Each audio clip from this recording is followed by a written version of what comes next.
orang yang kebanggaannya presiden tiba-tiba dikriminalisasi, bahkan tanpa pamit sama presiden. Jangan dikait-kaitkan juga dengan Bapak Presiden kan. Korps Pemberantasan Tindak Pidana Korupsi Kortas Tipikor Polri membantah tudingan jika penanganan perkara mantan Jampitsus Febri Adriansyah merupakan bentuk kriminalisasi. Meski begitu, pihak Polri enggan menjelaskan duduk perkara Febri Adriansyah dalam kasus pengadaan batubara PLN yang diketahui kasus tersebut awalnya ditangani Kortas Tipikor. Pengacara dari FA ini itu kan menuding bahwa ini terlalu dikriminalisasi, mungkin ada penjelasan? Oh tidak, makanya penyidikan lanjutan, materinya seperti apa silakan ditanyakan kepada pihak kejaksaan. Makanya ini kan materi penyidikannya silakan ditanyakan kepada pihak kejaksaan agung. Pak, kalau yang pasti seluruhnya sudah kita serahkan penyidikan. Pak, kalau peran FA sendiri di kasus Asabri gimana? Pak, kan tersangkanya di Polri. Sini. Ditanyakan ke penyidiknya. Sebelumnya, Hotman Paris menyebut kliennya menjadi korban kriminalisasi. Padahal menurutnya, ex-Jampitsus Febri merupakan sosok yang menjadi kebanggaan Presiden Prabowo karena memiliki rekam jejak yang baik selama bertugas, termasuk saat bergabung dalam Satgas Penertiban Kawasan Hutan. Hotman juga mempertanyakan apakah penyidik Polri telah meminta izin kepada Presiden Prabowo sebelum memproses hukum Febri. Saya melihat benar-benar saya merasa miris. Karena apa? Jampitsus itu adalah yang dibanggakan oleh Presiden Prabowo karena dengan dia negara mendapatkan sebagai Satgas PKH 300 triliun. Bayangin orang yang kebanggaannya presiden tiba-tiba dikriminalisasi bahkan tanpa pamit sama presiden. Istana pun menanggapi pernyataan Hotman Paris yang menyebut pemeriksaan terhadap kliennya ex-Jampitsus Febri harus seizin presiden. Mensesnek Prasetyo Hadi menegaskan, seluruh proses penegakan hukum harus mengikuti mekanisme yang berlaku. Ia pun meminta agar kasus mantan Jampitsus Febri tidak dikaitkan dengan presiden. Ya, itu kan kita kembalikan ke proses hukum ya. Jangan dikait-kaitkan juga dengan Bapak Presiden kan. Ya, sepenuhnya kita kembalikan ke mekanisme hukum yang berlaku kan.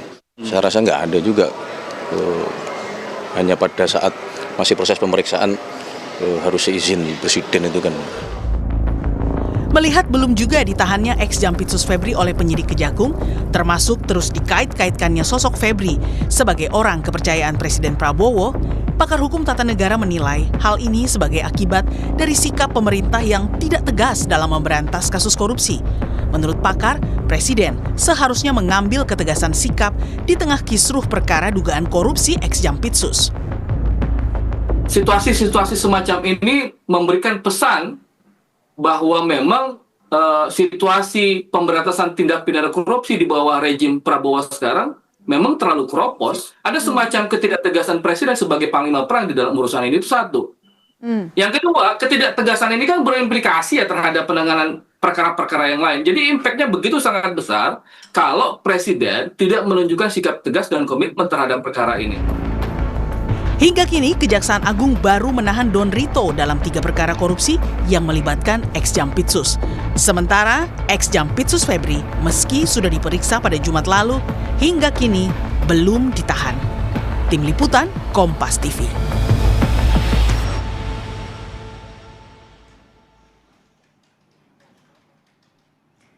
Jika Istana meminta agar proses hukum dugaan korupsi ex-Jampitsus Febri Adriansyah dilakukan sesuai mekanisme hukum, lalu mengapa hingga kini penyidik Kejagung tak juga menahan mantan Jampitsus Febri? Kita bahas bersama mantan Kabar Reskrim Polri Susno Duaji dan juru bicara Gerindra Sugiat Santoso. Selamat petang semuanya. Selamat petang, Mbak. Ya. Mbak. Oke, Bang Sugiat, sekarang kan desakan agar ex-Jampitsus ditahan ini makin besar, bahkan juga mulai mengarah ketegasan ke Pak Presiden Pak Prabowo. Kalau dari Gerindra melihat perlu nggak sampai Pak Prabowo ini turun tangan aja, biar kasusnya clear, nggak ada asumsi, dan juga bisa berjalan sesuai koridor? Ya, kalau terkait dengan proses penahanan ex Jampitsus dalam kasus ini kan ini menjadi kewenangan penyidik. Ya, kita tunggu saja bagaimana proses penyidikan, kita serahkan kepada Kejaksaan Agung untuk memproses cepat-cepatnya, dan publik pasti akan mengawasi bahwa proses ini akan transparan, akuntabel, dan tidak pandang bulu. Saya yakin dan percaya secepatnya Kejaksaan Agung sebagai lembaga yang sekarang diserahkan untuk melakukan proses penyidikan akan melakukan itu. Tapi kalau kita desak-desak misalnya seorang presiden untuk melakukan intervensi, salah juga. Kan kemarin publik juga protes misalnya ketika Hotman Paris Hutapea membawa nama presiden. Karena memang tidak ada dalam regulasi kita seorang presiden bisa melakukan intervensi proses mekanisme hukum. Saya pikir itu. Tapi kalau itu dituduhkan bahwa presiden tidak tegas, saya pikir itu salah besar. Kalau kita lihat misalnya peta besarnya dalam proses penegakan hukum selama pemerintahan Pak Prabowo atau katakanlah pemberantasan korupsi. 1 tahun 8 bulan pemerintahan Pak Prabowo, saya pikir ya banyak sekali kasus-kasus yang sudah dieksekusi oleh pemerintahan Pak Prabowo. Mbak Sugiat, Misalnya kasus mafia tambang, kasus mafia tanah, kasus mafia BBM, belum lagi kemarin BGN. Itu kan menunjukkan bahwa pada pemerintahan Pak Prabowo sudah melakukan sikap yang tegas, dan ini kan prosesnya baru diserahkan ke Kejaksaan Agung, dan publik pasti akan mengawasi, DPR akan mengawasi, publik akan mengawasi, dan ini akan juga menjadi atensi presiden bagaimana Kejaksaan Agung bisa lolos ujian dari persoalan ini dengan katakanlah melakukan penegakan hukum setegak-tegaknya dan dalam konteks pemberantasan korupsi. Tapi Bang Sugiat, kalau pimpinan DPR kan juga udah minta agar tidak ada perlakuan yang berbeda. Kalau dari Gerindra melihatnya apa yang dilakukan Kejagung dengan belum menahan, ini adalah langkah yang tepat, strategi yang tepat? Ya makanya kan sekali lagi kita tunggu saja secara sabar bagaimana Kejaksaan Agung memproses ini. Kalau kita misalnya sekali lagi kan tidak ada satu individu atau satu institusi pun bisa melakukan intervensi terhadap mekanisme hukum yang sedang berjalan. Bahkan itu even seorang presiden kan. Kalau kita berpikir seperti itu, maka sekali lagi ini kita serahkan kuncinya kepada Kejaksaan Agung. Walaupun mungkin sebagai civil society kita di DPR juga katakanlah menyampaikan semacam masukan bahwa jangan ada pandang bulu, dan ini akan menjadi ujian. Apalagi kita juga sudah mendapat informasi bahwa ketika kasus ini katakanlah mandek di Kejaksaan Agung, KPK juga sudah siap melakukan supervisi. Jadi tidak ada perlu kekhawatiran terhadap proses itu. Oke, saya ke Pak Susno. Pak Susno, ini kan 3 kasus korupsi. Kita ingat alat buktinya juga besar sekali sampai ratusan miliar rupiah. Tapi konstruksi perkaranya masih belum clear. Bahkan sampai perannya Febri Ardiansyah ini apa? Nah, tapi dengan belum ditahannya oleh Kejagung sampai sekarang, apakah artinya atau bisa diartikan bahwa jangan-jangan alat bukti yang diserahkan dari penyidik Polri belum kuat? Kalau terkait alat bukti ya, sudah sangat-sangat kuat ya. Karena penyidik Kortas Tipikor itu dia sangat pintar di dalam strategi melakukan penyidikan perkara ini. Penyelidikan perkara ini sudah diawali 2 tahunan yang lalu. Karena laporan perkaranya masuk kepada KPK, masuk kepada Kejaksaan Agung, dan masuk kepada Polri, termasuk kepada Komisi 3 DPR. Siapa yang lapor? Yaitu dari masyarakat civil society. Tegas sekali. Ini beberapa kasus pokoknya apa?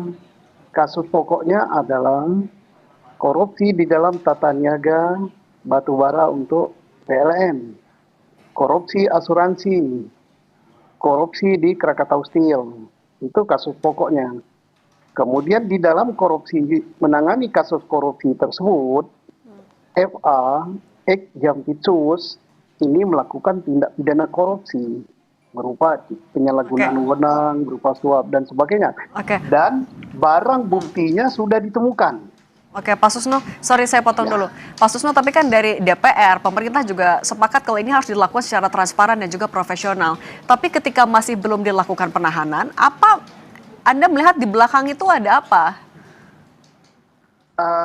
Saya melihat ada 2 sudut pandang saya. Satu, ini strategi daripada penyidikan yang dilakukan oleh kejaksaan. Ya. Mudah-mudahan ini positive thinking ini benar. Karena jaksa ingin mengungkap semua orang yang terlibat. Karena apa?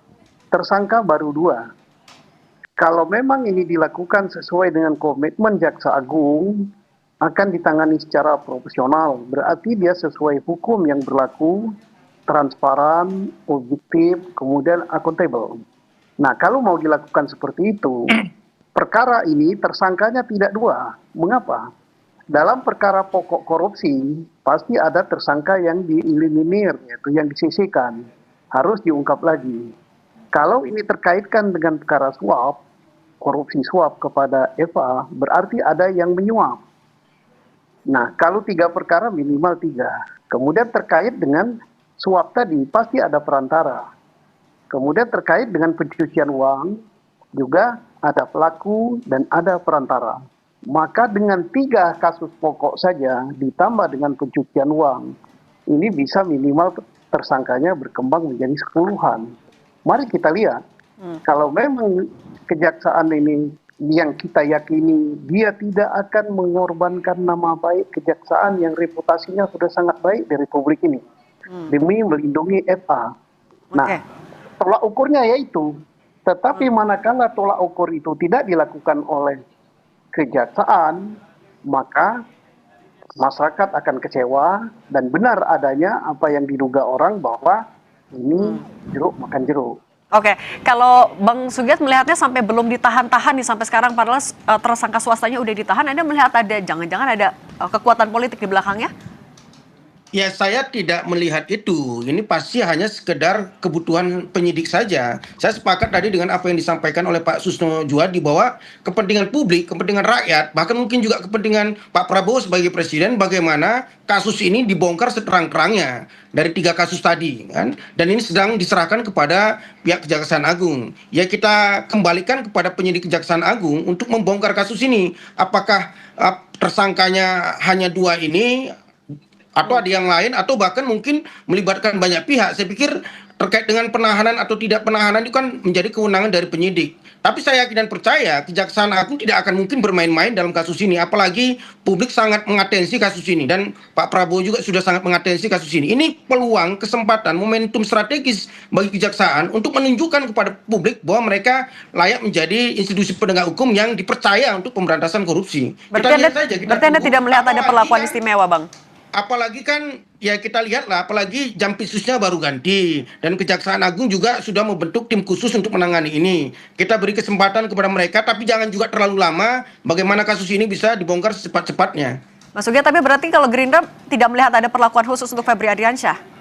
Saya pikir begini, dari banyak kasus pemberantasan korupsi yang terjadi di Indonesia di pemerintahan Pak Prabowo, saya yakin dan percaya tidak akan ada satu peluang kecil apapun untuk memberikan perlakuan khusus kepada siapapun yang terlibat dalam kasus korupsi. Jangankan seorang Febri Ardiansyah, seorang Dadan saja yang sudah sangat dekat dengan Pak Prabowo itu diusut tuntas. Begitu juga dengan katakanlah jaringan mafia tambang, jaringan mafia BBM yang mungkin pada periode sebelumnya tidak pernah tersentuh. Saya pikir jangan kita meragukan ketegasan atau komitmen seorang presiden dilihat dari kasus ini sedang dalam proses. Sementara ada kasus-kasus yang jauh lebih besar, itu sudah ditunjukkan oleh pemerintahan Pak Prabowo bahwa pemerintahan ini tegas terhadap pemberantasan korupsi. Oke, Pak Susno, kalau menurut Anda sebenarnya ini 3 kasus dugaan korupsi dan TPPU ini adalah kasus yang memang rumit dan butuh waktu lama atau sebenarnya bisa diselesaikan dengan lebih cepat sih? Oh tidak rumit. Karena apa? Karena perkaranya sudah disidangkan, sudah diputus ya, dan berkasnya ada di kejaksaan. Kita yakin dan percaya bahwa kejaksaan ini sangat profesional di bidang penyidikan, apalagi mereka mantan-mantan alumni KPK. Kita berharap dalam waktu dekat, bagaimana Pak Sugiat katakan tadi, kejaksaan jangan mengecewakan presiden gitu, dan jangan mengecewakan masyarakat. Segera saja gitu. Yang terlibat korupsi di dalam tata niaga perdagangan batubara kepada PLN yang belum ditahan siapa, yang belum diperiksa, yang belum diajukan ke pengadilan siapa, itu ada kok. Yang terlibat ke asuransi siapa yang belum diajukan, yang terlibat dengan perkara kecil siapa. Dan saya yakin karena hubungan yang sangat baik antara Polri dengan Kejaksaan, dengan Kortas Tipikor, berkasnya sudah diserahkan, konstruksi kasusnya sudah diserahkan, dan saya yakin hubungan antara penyidik Polri dengan penyidik Kejaksaan sangat bagus, itu sudah masuk semua di Kejaksaan. Dan mereka sudah saling telepon, sudah saling kontak-kontak, tinggal nunggu timing yang tepat, waktunya yang tepat, itu akan kena semua loh. Soalnya kalau tidak terkena, ini sangat mengecewakan Pak Presiden yang sudah luar biasa komitmennya dalam penanganan perkara korupsi dan sangat mengecewakan warga kejaksaan gitu. Kenapa? Reputasi kejaksaan ini sudah sangat bagus gitu. Oke, Pak Susno, tadi kan Anda bilang sebenarnya ini bisa dilakukan secara lebih cepat. Tapi kalau menurut Anda sampai belum ditahan sampai sekarang, apakah ada sosok yang akan dirugikan kalau misalnya seorang Febri Ardiansyah ditahan oleh Kejagung sekarang? Oh tidak, sama sekali tidak. Justru bagaimana Pak Sugiat katakan tadi akan meningkatkan reputasi kejaksaan. Malah bahkan kalau tidak ditahan atau lambat dalam penahanannya, yang akan rugi kejaksaan. Pasti orang-orang di kejaksaan itu ngomel gitu, kok rusak nama kita, percuma kita berkeringat sekian tahun. Dan Pak FA ini tidak bisa lagi menghindar untuk kasus-kasus yang dituduhkan pada dia. Baik kasus korupsi, kasus tindak pidana pencucian uang, dan ini mungkin ya bisa saja lebih dari 3 kasus ini kalau diungkap. Gitu. Sekarang mulai bermunculan gitu di publik. Oh ada kasus ini, oh ada kasus ini. Nah, saya yakin apakah kejaksaan ini di dalam menghimpun, mengembangkan bahwa tidak hanya 3 kasus ini, tetapi ada kasus-kasus lain. Ya kita positive thinking dulu lah. Oke, Bang Sugiat sebagai wakil rakyat dan juga perwakilan dari Partai Gerindra, bagaimana Anda melihat adanya aksi unjuk rasa menuntut agar Febri Ardiansyah ini ditahan, tidak hanya di Kejagung tapi juga di daerah?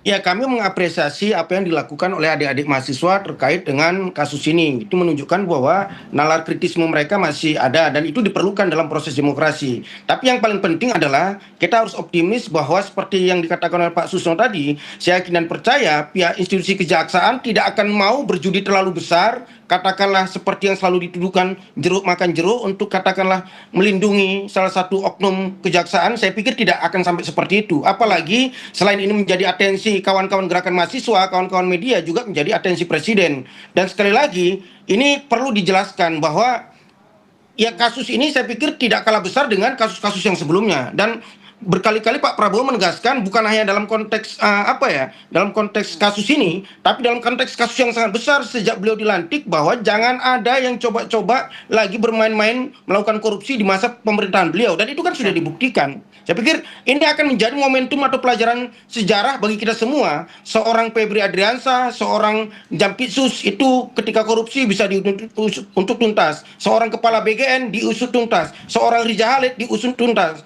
Dan banyak lagi oligarki tambang, oligarki mafia ekspor impor, mafia tanah itu diusut tuntas. Saya pikir itu sekali lagi bukti kesekian kali bahwa di pemerintahan Pak Prabowo selalu diwanti-wanti oleh Pak Prabowo, jangan korupsi, jangan korupsi, jangan korupsi. Saya pikir itu pesan yang selalu disampaikan Pak Prabowo. Oke, baik Bang Sugiat dan Pak Susno, terima kasih sudah berbagi pandangan bersama kami. Sehat selalu.